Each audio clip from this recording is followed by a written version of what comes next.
Hello' friends, welcome to our YouTube channel G for you today. আজি আমি আপোনালোকৰ ওচৰলৈ লৈ আহিছোঁ আৰু এটা নতুন ভিডিঅ'। আৰু আজিৰ ভিডিঅ'ত আমি আলোচনা কৰিম অসমৰ ইতিহাসৰ বিষয়ে।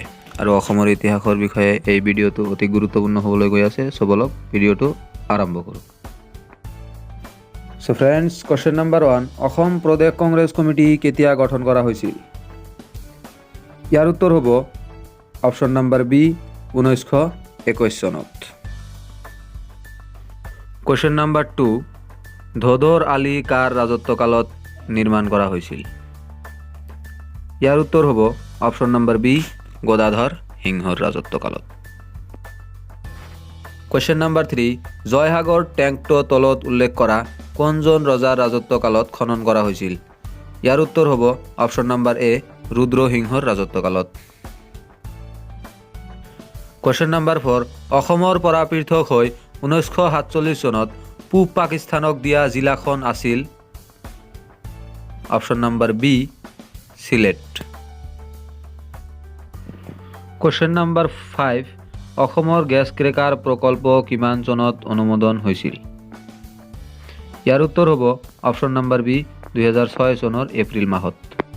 কুৱেশ্যন নম্বৰ 6, শ্বহীদ দিৱস কোন তাৰিখে পালন কৰা হয়? ইয়াৰ উত্তৰ হ'ব option number D, 10 December. Question number 7, সৈনিক স্কুল কোন জিলাত অৱস্থিত? ইয়াৰ উত্তৰ হ'ব অপশ্যন নম্বৰ বি, গোৱালপাৰা জিলাত। কুৱেশ্যন নম্বৰ 8, অসমৰ প্ৰথম মহিলা বিশ্ববিদ্যালয় অসম মহিলা বিশ্ববিদ্যালয় ক'ত অৱস্থিত? ইয়াৰ উত্তৰ হ'ব অপশ্যন নম্বৰ বি, যোৰহাটত। কুৱেশ্যন নম্বৰ 9, ধলা শদিয়া দলংখন কোন নদীৰ ওপৰত নিৰ্মাণ কৰা হৈছিল? ইয়াৰ উত্তৰ হ'ব অপশ্যন নম্বৰ বি, লোহিত নদীৰ ওপৰত। কুৱেশ্যন নম্বৰ 10, প্ৰশাসনৰ ব্যৱস্থাৰ বাবে ইংৰাজে অসমক কিমান অংশ বিভক্ত কৰিছিল? ইয়াৰ উত্তৰ হ'ব অপশ্যন নম্বৰ 2, 2 অংশত। কুৱেশ্যন নম্বৰ 11, অধিনায়ক ৱেলছ কিমান দিন অসমত থাকিছিল? ইয়াৰ উত্তৰ হ'ব অপশ্যন নম্বৰ চি, 17 মাহ। কুৱেশ্যন নম্বৰ 12, ভাৰতৰ প্ৰতিনিধি হিচাপে ঐতিহাসিক ঘূৰণীয়া মেজমেল সন্মিলনত অংশগ্ৰহণ কৰা একমাত্ৰ অসমীয়া ব্যক্তি কোন আছিল? ইয়াৰ উত্তৰ হ'ব অপশ্যন নম্বৰ এ, চন্দ্ৰধৰ বৰুৱা। কুৱেশ্যন নম্বৰ 13, ঐতিহাসিক দাণ্ডি মাৰ্চত অংশগ্ৰহণ কৰা একমাত্ৰ অসমীয়া কোন আছিল? ইয়াৰ উত্তৰ হ'ব option number B, Liladhar Barua. Question number 14, কামৰূপৰ বিক্ৰমাদিত্য নামে কোনে পৰিচিত আছিল? ইয়াৰ উত্তৰ হ'ব option number C, Naranarayan. Question number 15, নামঘোষাত কিমান ঘোষা আছে? ইয়াৰ উত্তৰ হ'ব option number B, 1000, 1000। Question number 16, Moamoria বিদ্ৰোহ কাৰ কাৰ মাজত হৈছিল? ইয়াৰ উত্তৰ হ'ব অপশ্যন নম্বৰ এ, আহোম আৰু মৰাণৰ সংঘাত, অৰ্থাৎ আহোম আৰু মৰাণসকলৰ মাজত। কুৱেশ্যন নম্বৰ 17, কাৰ ৰাজত্বকালত কছাৰী ৰাজ্য সম্পূৰ্ণৰূপে আহোমৰ দখলত আহিছিল? ইয়াৰ উত্তৰ হ'ব অপশ্যন নম্বৰ ডি, ৰুদ্ৰসিংহৰ ৰাজত্বকালত। কুৱেশ্যন নম্বৰ 18, শদিয়াখোৱা গোহাঁই কোন আছিল? ইয়াৰ উত্তৰ হ'ব অপশ্যন নম্বৰ চি, সীমান্ত বিষয়া।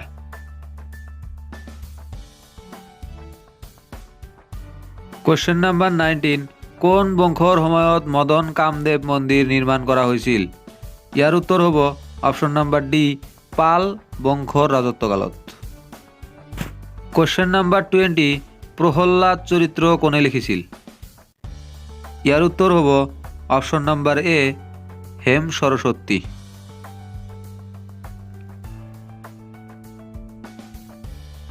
কুৱেশ্যন নম্বৰ 21, তৃতীয় অসমীয়া ছবি মনোমতী কেতিয়া মুক্তি লাভ কৰে? ইয়াৰ উত্তৰ হ'ব অপশ্যন নম্বৰ চি, 1941 চনত। কুৱেশ্যন নম্বৰ 22, প্ৰথম অসমীয়া দৈনিক বাতৰি কাকত বাতৰি ক'ত প্ৰকাশ পায়? ইয়াৰ উত্তৰ হ'ব অপশ্যন নম্বৰ এ যোৰহাটত।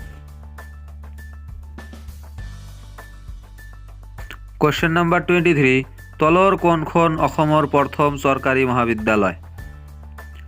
ইয়াৰ উত্তৰ হ'ব option number B cotton college.